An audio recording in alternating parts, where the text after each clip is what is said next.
Baik, terima kasih. Sebelumnya, Assalamualaikum warahmatullahi wabarakatuh. Terima kasih untuk waktu sebentar. Yang saya hormati kepada Bapak Kepala UPT SDNT 1 Sidoarjo Timur. Yang saya hormati kepada Bapak Dewan Guru SD Negeri 1 Sidoarjo Timur. Yang pertama-tama tidak lupa kita katakan puji syukur kehadirat Allah Subhanahu wa taala yang mana pada pagi hari ini kita masih bisa berkumpul dalam keadaan sehat walafiat. Amin ya rabbal alamin. Baik, terima kasih. Langsung saja di sini saya akan memaparkan tentang rencana tindak lanjut program yang saya sedang lakukan, yaitu membangun gaya hidup sehat dan bugar. Di sini saya sebagai peserta PKK JOK gelombang 2 kelas 12 tahun 2024 akan menampilkan rencana tindak lanjut membangun gaya hidup sehat. Jadi latar belakang di sini saya akan menjelaskan tentang gaya hidup sehat. Jadi gaya hidup sehat itu adalah kebugaran tubuh sangat penting bagi anak-anak karena usia sekolah dasar adalah masa penting dalam perkembangan fisik dan mental. Jadi untuk gaya hidup sehat di sini, sebelum kita mengatakan kepada anak-anak sekalian atau sebagai siswa-siswa, kita harus bisa untuk melakukan gaya hidup sehat, terutama para guru sekalian. Jadi sebelum kita itu tahu gaya hidup sehat, jadi setidaknya guru tahu bagaimana sih cara melakukan gaya hidup sehat. Yang pertama, kita memulai dari makanan. Jadi makanan yang kita asup itu harus makanan yang bergizi, ya. Jadi seperti 4 sehat 5 sempurna itu setelah kita melakukan gaya hidup sehat makan, kita melakukan rutinitas olahraga. Olahraga itu biasanya kegiatan 1 minggu sekali setiap hari Jumat bisa kita lakukan itu Jumat sehat. Itu kita bisa lakukan dengan cara senam, ya. Jadi dengan senam itu kita setidaknya dengan 1 minggu sekali kita bisa melakukan gerak supaya kita bisa melakukan yang namanya gaya hidup sehat. Dan sebelum melakukan senam itu biasanya kita melakukan peregangan. Jadi sebelum kita melakukannya itu kita harus peregangan atau pemanasan dulu sebelum memulai. Karena kalau awal kita melakukan senam, sebelum kita melakukan senam itu tidak melakukan peregangan, biasanya kita akan mengalami yang namanya kayak kram atau kita mengalami seperti semutan kalau kita tidak melakukan pemanasan. Jadi kita awal mula sebelum kita melakukan senam itu harus pemanasan. Setelah pemanasan kita langsung melakukan gerak yaitu senam. Lanjut. Jadi tujuan program ini membangun kebiasaan hidup sehat sejak dini, menanamkan nilai pentingnya kesehatan kepada peserta didik. 2. Meningkatkan aktivitas fisik di sekolah, mendorong siswa untuk aktif bergerak, melalui olahraga ringan dan bermain. Terus yang ketiga, meningkatkan pengetahuan tentang pola makan sehat, mengajarkan peserta didik penting gizi yang seimbang dalam pertumbuhan. Dan yang keempat, mengembangkan kebiasaan tidur yang cukup, mengajarkan pentingnya tidur yang cukup agar anak dapat belajar dan beraktivitas dengan baik. Di sini tadi sudah saya jelaskan apa yang harus kita lakukan sebelum kita melakukan hidup sehat. Itu tadi makan, terus kita tadi ada pola hidup, pola kebiasaan tidur yang cukup. Jadi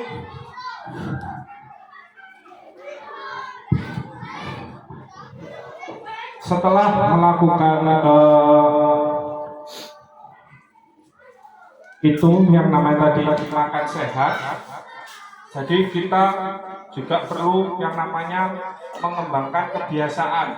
Jadi kebiasaan dengan mengajarkan kita pentingnya tidur yang cukup. Jadi tidur yang cukup itu bagaimana?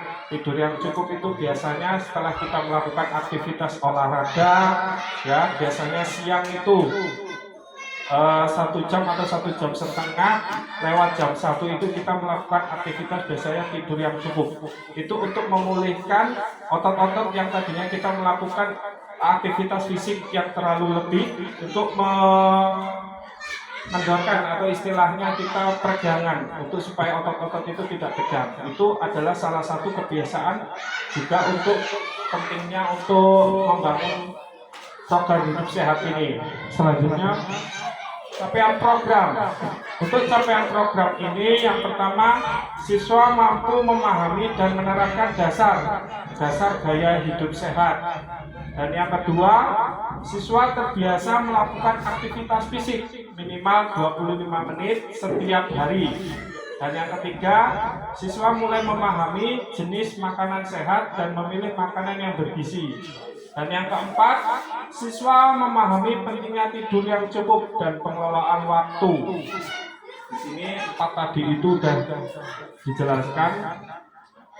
Lanjut Bu. Dan yang selanjutnya ini langkah-langkah program dan hasil yang diharapkan. Ya, jadi yang langkah pertama ini mengadakan sesi perkenalan gaya hidup sehat dengan permainan dan video edukatif. Jadi langkah ini kita bisa memperkenalkan dengan anak dengan cara gaya hidup sehat atau menjelaskan dengan permainan atau dengan video supaya anak itu bisa menyerap atau bisa melakukannya dengan baik. Terus yang selanjutnya hasil yang diharapkan di sini siswa memahami konsep dasar gaya hidup sehat seperti olahraga, makanan sehat dan tidur yang cukup. Dengan anak bisa menerapkan gaya hidup yang sehat ini, insya Allah lama-kelamaan yang tadinya suka bermain dan jarang berolahraga dan bisa mengatur gaya hidupnya itu bisa menjadi lebih sehat. Terus aktivitas fisik ini langkahnya mengadakan 5-10 menit sesi peregangan dan senam sederhana setiap pagi di kelas. Tadi sudah saya jelaskan sedikit. Untuk sebelum kita melakukan senam itu biasanya kita mengadakan peregangan atau pemanasan terlebih dahulu 5 atau 10 menit supaya tidak terjadi cedera atau tidak terjadi semutan yang tadi saya jelaskan. Jadi setelah kita melakukan peregangan 5-10 menit baru kita melakukan senam sederhana setiap pagi di kelas. Dan yang selanjutnya hasil yang diharapkan siswa terbiasa dengan aktivitas fisik dan merasakan manfaat bagi tubuhnya. Terus pola makan sehat. Langkahnya di sini edukasi tentang makanan sehat bisa kita terapkan atau kita bisa sampaikan kepada anak-anak supaya bisa lebih tahu makanan apa yang harus dikonsumsi atau untuk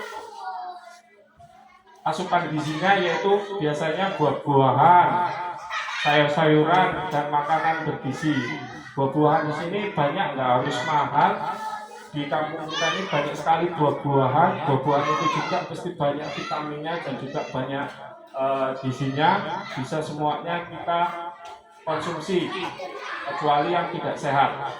Terus hasil yang diharapkan siswa mengenal makanan sehat, lebih memilih makanan bergizi di rumah dan di sekolah.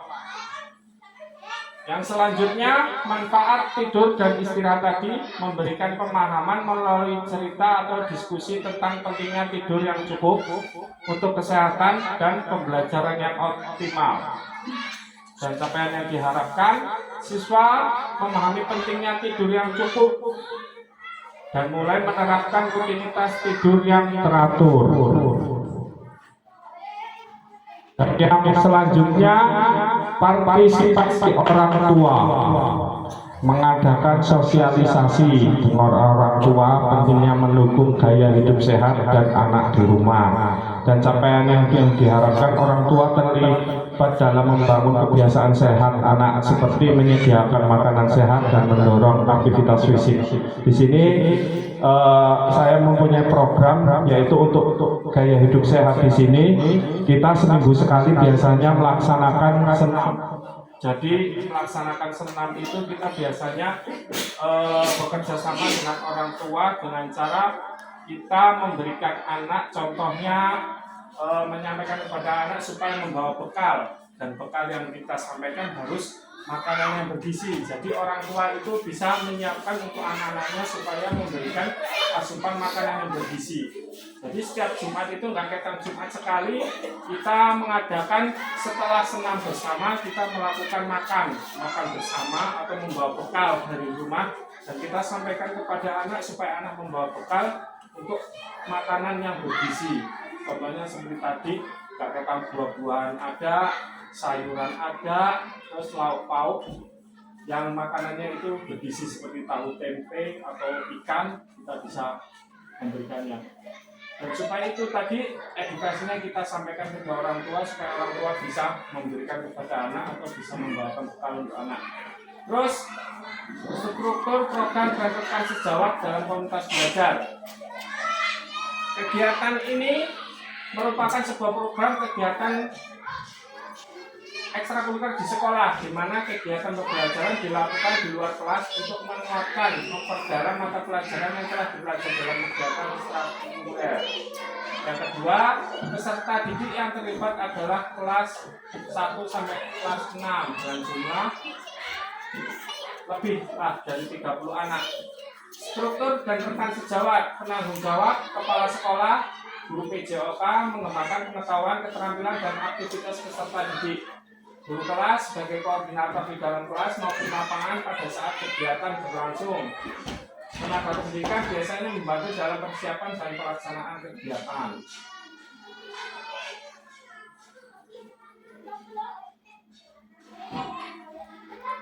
Lanjutnya, Bu.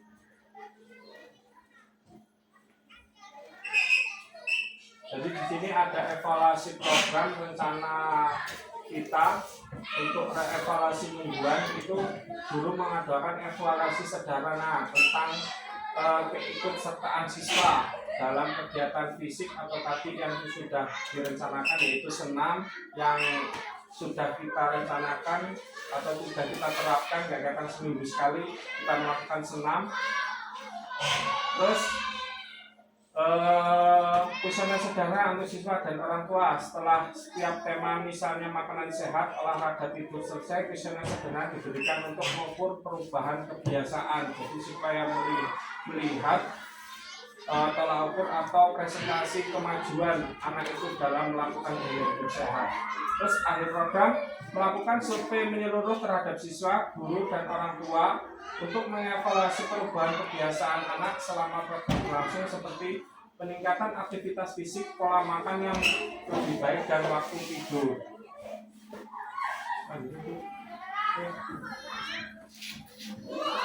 Jadi di sini ada kemungkinan tantangan yang akan dihadapi atau kekurangan partisipasi aktif dari orang tua. Anak-anak memerlukan dukungan orang tua di rumah untuk menjalankan pola hidup sehat, sehingga penting mengadakan sosialisasi rutin. Jadi kita menyampaikan kepada orang tua pentingnya gaya hidup sehat supaya anak itu bisa ada peningkatan untuk melakukan gaya hidup sehat. Terus kurangnya waktu di sekolah dengan jadwal pelajaran yang padat, perlu strategi agar program bisa berjalan tanpa mengganggu waktu belajar siswa. Terus konsistensi kebiasaan anak, siswa mungkin memerlukan dorongan lebih agar konsisten, terutama pada hal-hal baru seperti memilih makanan sehat atau tidur cukup. Selanjutnya, jadi kesimpulannya, dengan adanya program ini diharapkan menjadi landasan bagi peserta didik di sekolah kita dalam memahami dan menjalani gaya hidup sehat yang dapat terus dikembangkan di masa yang sekarang dan di masa yang akan datang. Demikian pemaparan tentang saya tentang gaya hidup sehat. Mungkin ada kurang dan lebihnya saya mohon maaf. Saya akhiri. Bila ditaufiq wal hidayah. Wassalamualaikum warahmatullahi wabarakatuh. Waalaikumsalam.